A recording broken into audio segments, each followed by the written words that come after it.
ஒரு கணவனும் மனைவியும் கடற்கரையில் நடந்து செல்கிறார்கள். மனைவி முகத்தில் வேதனை தெரிகிறது. அப்போது அங்கு ஒரு பெண் குழந்தை விளையாடி கொண்டிருக்கிறது. அந்த குழந்தை இவள் அருகில் வந்து நின்று, அம்மா, என்னை ஏன் காப்பாற்றவில்லை என்று சொல்கிறது. இவளுக்கு அதிர்ச்சி தாங்கவில்லை. இல்லம்மா, இல்லம்மா என்று கத்துகிறாள். எழுந்து பார்த்தால் கனவு. அருகில் இருந்த கணவரும் இவள் சத்தத்தை கேட்டு எழுந்து விட்டார்.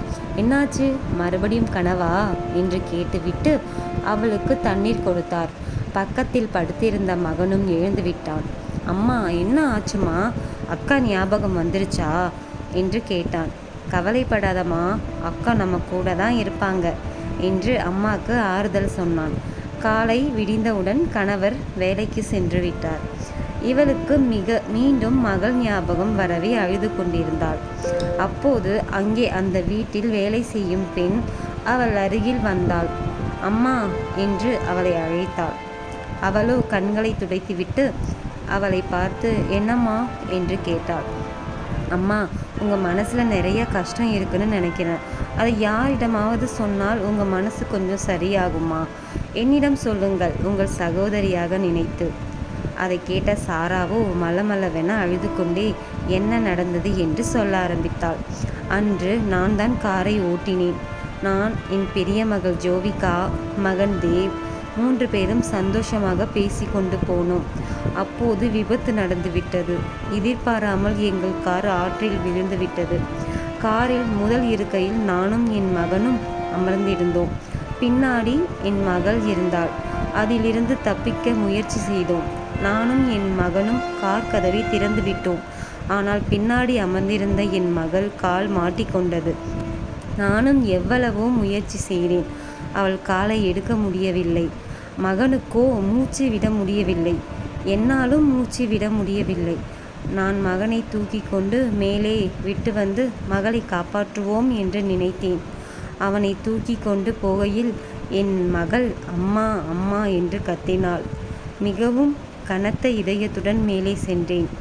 அங்கே கூச்சலிட்டேன், யாராவது காப்பாத்துங்கன்னு. ஆனால் யாரும் வரவில்லை. ரொம்ப நேரம் காத்தினேன்.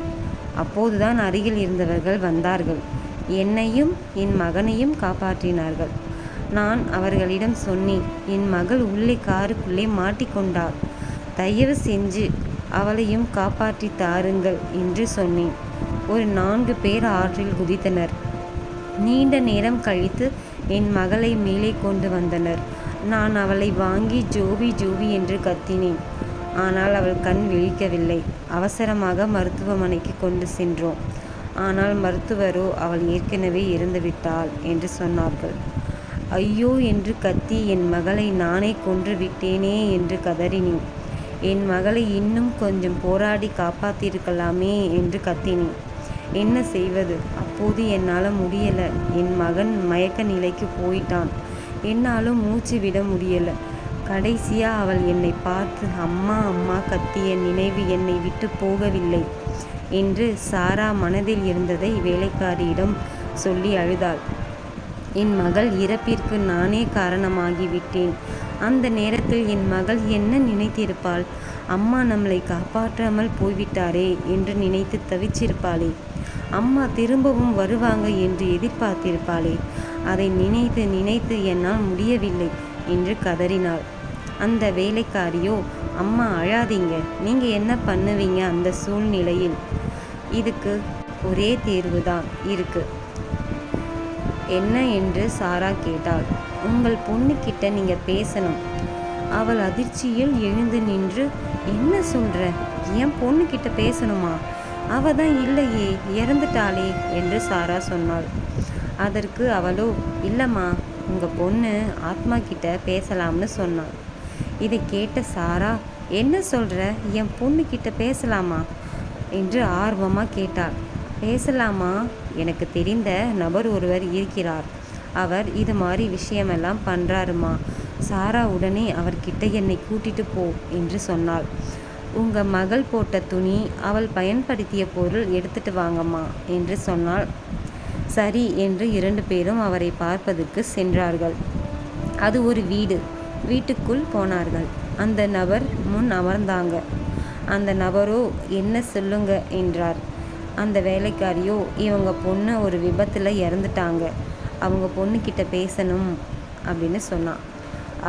அவரோ ரொம்ப நேரம் பேச முடியாது, கொஞ்ச நேரம்தான் பேச முடியும் என்று சொன்னார். சாராவோ சரி என்று தலையசைத்தாள். உங்கள் பொண்ணு பொருள் தாங்க என்று கேட்டார். சாராவும் ஜோவிகாவின் உடை, அவள் பயன்படுத்திய பொருளை கொடுத்தாள். சரி, அதோ ஒரு வட்டம் இருக்குல்ல, அதில் போய் உட்காருங்க, கண்ணை மூடிக்கோங்க, நான் சொல்லும் போது கண்ணை திறந்து பாருங்க என்று சொன்னார். அவளும் சரி என்று சொல்லி அங்கு போய் உட்கார்ந்தாள். கண்ணை மூடிக்கொண்டாள். சற்று நேரம் போனது. பிறகு அம்மா என்று ஒரு குரல் கேட்டது. சாராவுக்கு கொஞ்சம் பதற்றமாக இருந்தது. ஆனால் அவள் கண்ணை திறக்கவில்லை. மறுபடியும் அம்மா அம்மா என்று அவள் மகள் ஜோவிகாவின் குரல்.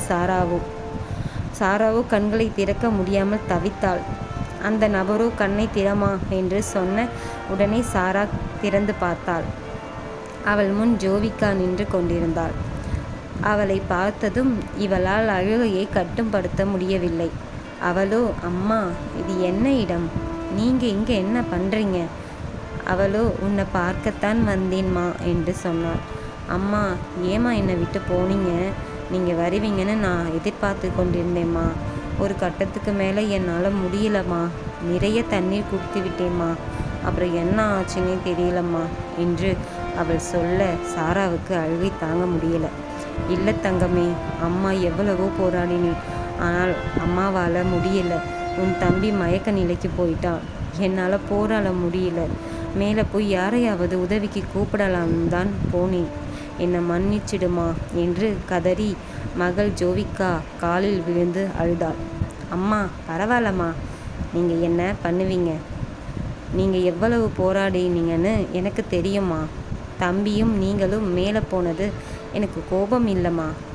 நீங்களாவது உயிர் பிழைச்சிங்களேன்னு ரொம்ப சந்தோஷப்பட்டுட்டு தான் இருக்கேம்மா என்று ஜோவிகா சொன்னதை கேட்டு சாரா அதிர்ச்சியானாள். என்ன ஜோவிகா சொல்கிற? அம்மா மேலே கோபம் இல்லையா உனக்கு? அம்மா அன்னைக்கு நடந்ததை நினச்சி அழுதுட்டு இருக்கேன். அம்மா, எனக்கு உங்கள் மேலே எந்த கோபமும் இல்லைம்மா. நீங்கள் அப்பா தம்பி 3 பேரும் சந்தோஷமாக இருங்க, என்ன நினச்சி கவலைப்படாதீங்கம்மா என்று சொல்லிவிட்டு அவள் மறைந்தாள்.